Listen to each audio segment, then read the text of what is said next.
Como a gente não sabe exatamente como que as coisas vão ficar, né, você ainda acha que está numa fase de negociação, fica difícil fazer uma previsão muito firme, né. Então acho que o objetivo das tarifas, o que está por trás delas, né, é um desejo por parte do governo americano de rebalancear o comércio internacional, acho que também tem intenção de talvez trazer, a produção industrial de volta para os Estados Unidos e coisas do gênero. Acho que o efeito de curto prazo para a economia americana e certamente para produtos na indústria automotiva, né, é um aumento de pressão inflacionária, né, e se a gente olha especificamente no caso da indústria automotiva na América do Norte, né, nos últimos 20 anos a indústria se tornou muito integrada, né, você tem produção de peças, de componentes, produção parcial, sei lá, no México, vai para os Estados Unidos, vai para o Canadá, então você tem uma indústria muito integrada. Na medida que você começa a pôr obstáculos para essa integração, você deve aumentar de uma forma relevante,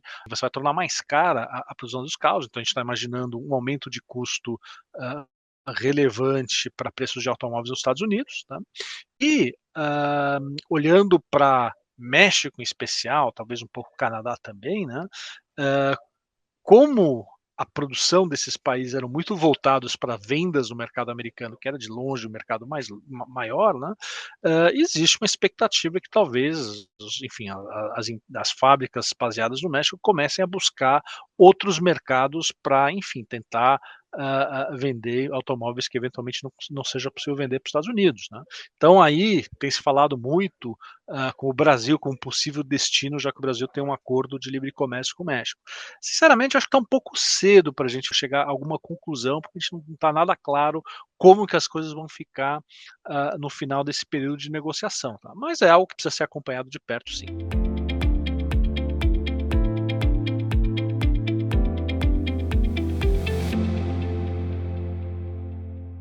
Se nos Estados Unidos o impacto desse tarifaço inflacionário, né, tende a subir custos e subir preços, acho que para o resto do mundo ele tende a ser desinflacionário, né, então deve pressionar um pouco preços para baixo. Então, pelo menos o preço em dólar de bens industriais em geral, e certamente automotivo também, ele tende a ficar um pouco mais baixo.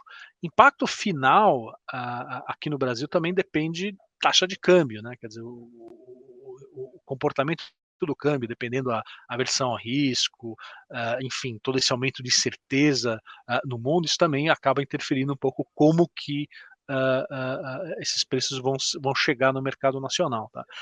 Mas a minha impressão é que você deve ter um pouco de pressão baixista sim.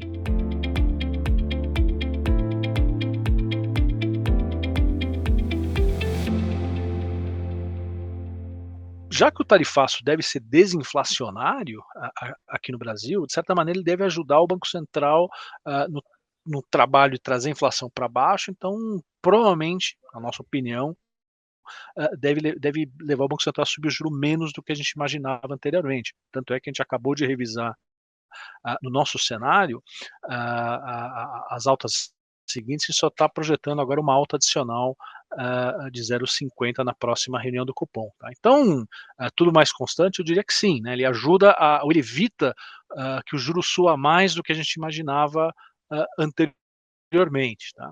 Agora, a discussão de quando exatamente a taxa de juros começa a cair no Brasil, e quando isso vai começar a afetar o custo de financiamento para a indústria automotiva e para a cadeia automotiva, né?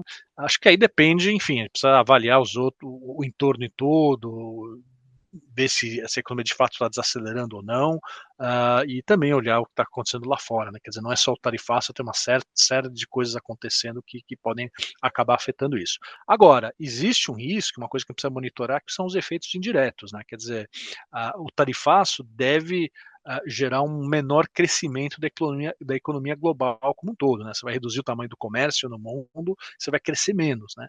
E dificilmente o Brasil escapa desse efeito, né? Então a gente está imaginando, enfim, uma pressão um pouco mais forte para baixo, né, na taxa de crescimento. Então a gente precisa pesar, de um lado, olhar o que está acontecendo com os efeitos diretos sobre a cadeia automotiva, etc., né, mas também a gente precisa ficar de olho em como esse crescimento global mais baixo acabe afetando a economia como um todo. Né? Acho que também não dá para dizer: "Não, está tudo tranquilo, está tudo bem". Não, existe uma coisa que precisa ser monitorada.